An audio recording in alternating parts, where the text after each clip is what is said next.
Assalamualaikum warahmatullahi wabarakatuh. Halo Indonesia, saya Dr. Tifa dari Dr. Tifa Channel. Hari ini saya akan mengajak Anda untuk berpikir, kita bicara bersama, kita merenungkan bersama tentang fenomena yang terjadi di Indonesia akhir-akhir ini, yaitu kenaikan bahan-bahan pokok dan kenaikan barang-barang yang kita semua udah merasakan. Dan kali ini beda dengan tahun-tahun yang lalu, beda dengan dekade-dekade yang lalu ya. Kenaikan harga-harga ini betul-betul mengimbas, betul-betul dirasakan, betul-betul dikeluhkan semua lapisan masyarakat tanpa terkecuali, mulai dari lapisan masyarakat yang paling bawah, sosial ekonomi yang menengah maupun yang tinggi, semuanya mengeluh, nggak ada yang nggak mengeluh ya. Karena apa tuh? Beruntun ya, satu tuh beruntun, kemudian yang kedua juga kenaikan bahan-bahan yang betul-betul sangat-sangat kita butuhkan gitu ya. Sebelum minyak goreng ya, kita udah merasakan kenaikan harga-harga sembako dan kenaikan bahan-bahan pokok yang selama ini kita beli untuk dapur kita untuk masak, misalnya beras, kemudian gandum, lalu telur, kemudian kedelai yang bikin tahu tempe sama kecap, itu semuanya naik dan lain-lain. Kita semua ngerasain, gula juga naik. Dan itu sudah memukul buat kita sudah belajar berhemat. Tiba-tiba kita dapat pukulan lagi, yaitu minyak goreng. Dan minyak goreng ini kenaikannya, ketika saya cek dan kita juga saling tukar bercerita gitu sesama emak-emak gitu ya, itu nggak cuma yang minyak kelapa sawit aja loh yang naik ya, minyak yang berbahan dasar yang lain selain minyak sawit itu juga sama naik, dan harganya juga kenaikannya itu secara signifikan juga gitu. Yang biasa pakai minyak zaitun, minyak kedelai, minyak canola, minyak bunga matahari, minyak yang lain-lain yang harganya mahal-mahal itu pun juga naik juga. Jadi ya downsizing ya, akhirnya kita pakai minyak sawit semuanya. Bahkan mungkin ibu-ibu yang biasa menggunakan minyak-minyak yang premium pun juga ikut-ikutan cari minyak goreng curah kali ya. Karena apa? Karena memang kenaikannya luar biasa. Belum lagi sekarang kita udah dapat lagi kenaikan yang mahal-mahal berat buat kita ya, yaitu BBM ya. BBM ini kan kenaikannya itu benar-benar selama berapa tahun ini ya, itu udah 12 kali naik, dan kali ini kenaikannya nggak kira-kira. Sementara BBM yang selama ini menjadi alternatif buat kita, menjadi backdoornya kita nih ya, misalnya premium atau pertalite. Premium udah almarhum ya, premium udah nggak ada. Kemudian yang ada tinggal pertalite sama pertamax, tapi pertalite-nya pun juga langka sekali. Kemana-mana kita pergi ke SPBU juga susah banget cari pertalite, boleh dikatakan rada-rada semi punah juga ini. Sehingga apa, kita dipaksa untuk naik kelas ke pertamax. Jadi teman-teman semuanya siap-siap aja, motor sama mobil Anda akan terisi sama pertamax semua gitu kan. Dan ini akan menjadi beban yang berat sekali. Belum lagi udah dengar ya, dalam waktu yang tidak lama lagi gas akan naik ya, LPG akan naik, nanti diikuti dengan kenaikan yang lain. Dan belum lagi nih yang nggak kita beli ya, merupakan layanan yang kita rasakan ya, kemudian menjadi beban kewajiban kita, yaitu pajak, itu pun juga naik, BPJS juga naik ya. Sekarang kita coba lihat dari semua perspektif ya. Memang kenaikan ini kan dipicu oleh krisis multidimensional ya. Akibat pertama adalah dari level hulunya, itu pandemi COVID yang sudah terjadi selama 2 tahun, dan kemudian kita udah masuk ke tahun yang ketiga. Dari sejak awal, dari sejak mulai diumumkannya pandemi dan kita semua udah menyadari ya, dengan terjadinya lockdown total di seluruh negara yang terimbas, tidak ada negara yang tidak terimbas, beban kesehatan, kemudian juga roda ekonomi yang tidak bisa bergulir dengan sempurna, dengan lancar, kemudian kebangkrutan di mana-mana, PHK di mana-mana, itu membawa efek domino ya, atau multiplier effect selama 2 tahun yang membuat seluruh negara itu terpuruk. Jadi nggak cuma Indonesia sebenarnya. Dan dampak dari itu semua, dari yang saya sebut sebagai katastrofi gitu ya, kehancuran multidimensional itu harus kita sadari bersama bahwa bukan cuma Indonesia, tapi seluruh negara di seluruh permukaan bumi tanpa terkecuali juga mengalami hal yang sama. Ditambah lagi di awal tahun 2022 ini kita dengar Perang Dunia Ketiga udah mulai ya, ditandai dengan agresi dari Rusia ke Ukraina. Itu kan dampaknya nggak main-main ya. Apalagi nih di pertengahan April 2022 ini udah terlihat bahwa akan ada tanda-tanda domino efek kepada negara berikutnya ya, India, Pakistan, kemudian nanti India, Cina, dan kemudian NATO pun juga sudah siap-siap ya, Polandia juga sudah siap-siap. Ini nanti akan membawa kejutan-kejutan yang lain dalam bentuk kenaikan-kenaikan yang lain, dan kita juga harus sudah mulai bersiap-siap. Nah, tetapi ya kita ingin sebagai rakyat ya, kita kan punya pemerintah. Ini adalah satu negara di mana komponennya, stakeholdersnya itu enggak cuma pemerintah yang menjadi jubir dari semua kenaikan barang-barang itu, tetapi kita juga ingin seluruh rakyat itu ingin pemerintah itu hadir gitu. Hadir. Enggak cuma kita lihat di TV mengumumkan kenaikan barang, tetapi pemerintah itu yang kita harapkan adalah hadir.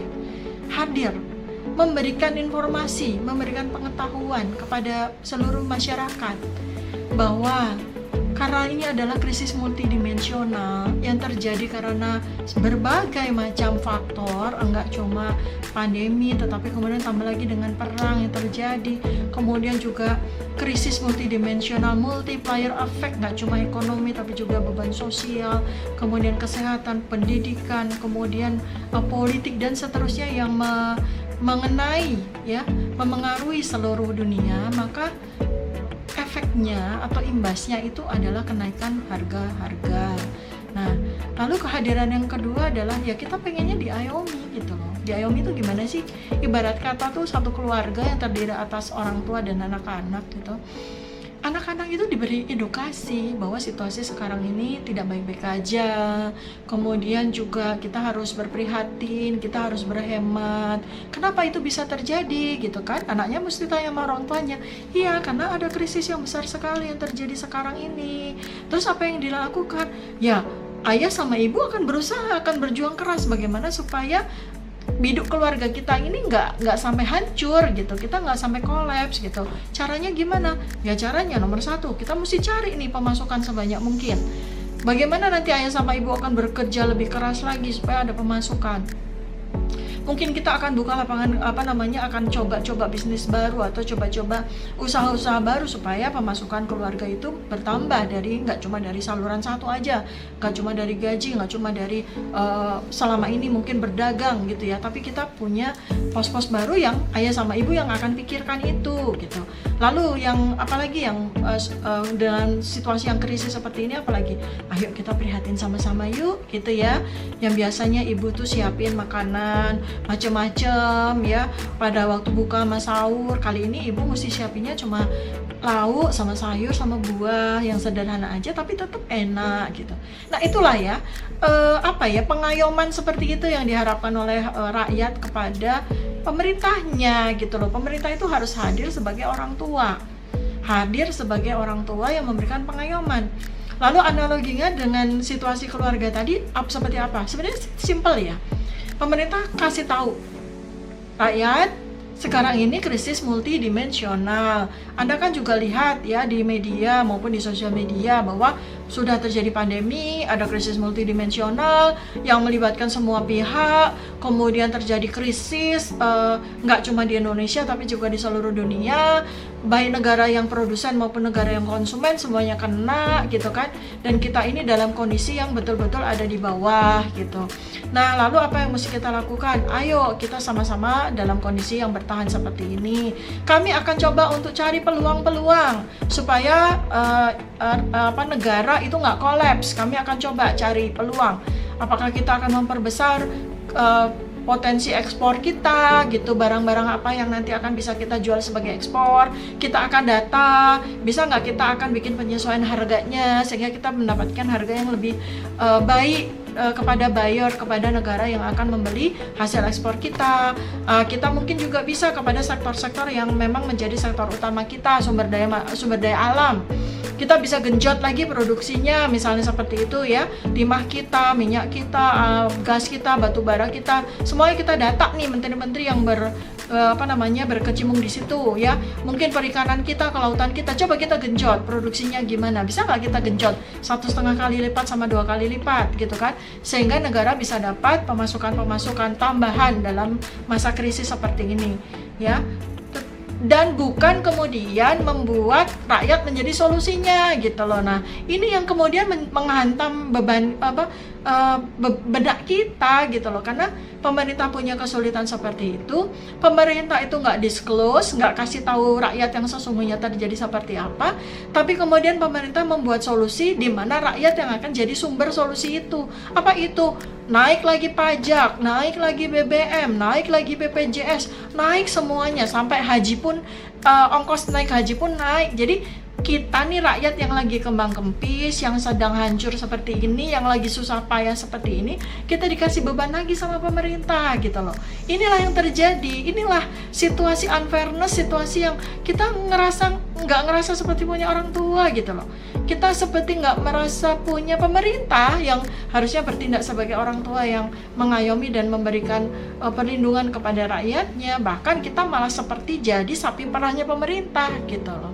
Mereka tidak kreatif untuk mencari solusi-solusi yang terbaik, tetapi mereka justru dengan entengnya membuat rakyat ini menjadi solusi buat mengatasi situasi ini. Dan itu benar-benar sangat nggak fair gitu loh.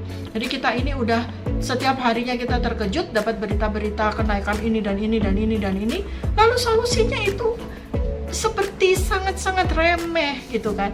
Balik lagi nih, solusinya mesti kita juga yang melakukannya. Misalnya contoh seperti kemarin, kekonyolan seperti kemarin ya, minyak goreng naik, lalu apa? Pemangku kebijakan orang-orangnya pemerintah itu lalu kampanye, kita sekarang kalau masak itu ibu-ibu itu nggak usah goreng, kita rebus sama kukus.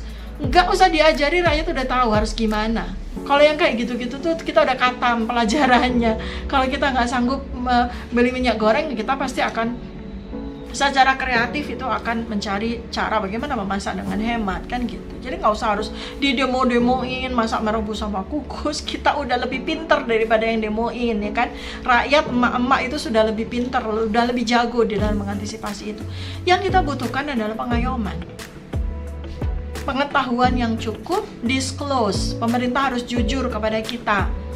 Kalau memang naik, kenaikannya tuh segimana sih gitu. Kenapa mesti naik 38%? Kenapa mesti naik tinggi? Tambah BBM, kenapa sih mesti naik luar biasa tinggi? Emang nggak bisa naik tapi Rp1.000 aja, dari 9.600 ke 11.600? Emang nggak cukup? Kenapa harus digenjot kenaikannya sampai segitu? Ada apa nih? Ada pihak yang mendapat keuntungan nggak dari situ? Nah, ternyata bener kan, kita baru-baru dapat terkejut berita kenaikan BBM, terkejut lagi dengan berita gaji pegawai Pertamina-nya naik juga. Jadi tetap ada gitu loh, sekian persen dari rakyat Indonesia mendapatkan keuntungan dari keadaan yang sangat-sangat membebani rakyat itu. Ya, jadi ini adalah fenomena-fenomena di mana saya tekankan kepada pemerintah, ini bahaya loh ya, hati-hati gitu.